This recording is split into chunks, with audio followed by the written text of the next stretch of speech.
என்னமோ தெரியலங்க. சின்ன வயசுலேருந்து இந்த டான்ஸ் மேல அப்படி ஒரு கிரேஸுங்க. படிக்கிற காலத்துல நான் இல்லாத டான்ஸ் ப்ரோகிராமே வந்து இருக்காது. நான் லீவ் போட்டுட்டா கூட எங்க மேமே என்னோட பேர வந்து குடுத்துடுவாங்க.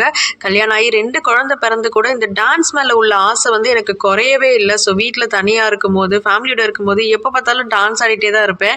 ஸோ ப்ரொஃபஷனலா வந்து கத்துக்கணும்னு நெறைய ஆசை இருந்துச்சு. ஆனா குழந்தை, ஃபேமிலி அப்படின்னு இருக்கும்போது நம்மளால சரியா அத போய் கத்துக்க முடியல. அதுக்கு இப்ப தான் ஒரு வாய்ப்பு வந்து எனக்கு கிடைச்சிருக்கு ப்ரொஃபஷனலா கத்துக்கிறதுக்கு.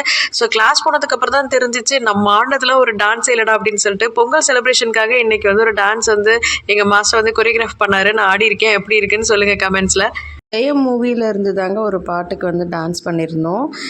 திருவிழான்னு வந்தால் இவ கோவில் வர மாட்டா அந்த சாங்குக்கு தான் டான்ஸ் பண்ணியிருந்தோம். பட் இந்த சாங் வந்து காப்பிரைட் கிளைம் ஆகுது அப்படிங்கிறதுனால வந்து என்னால் இந்த சாங்கை வந்து போட முடியாமல் போயிடுச்சு.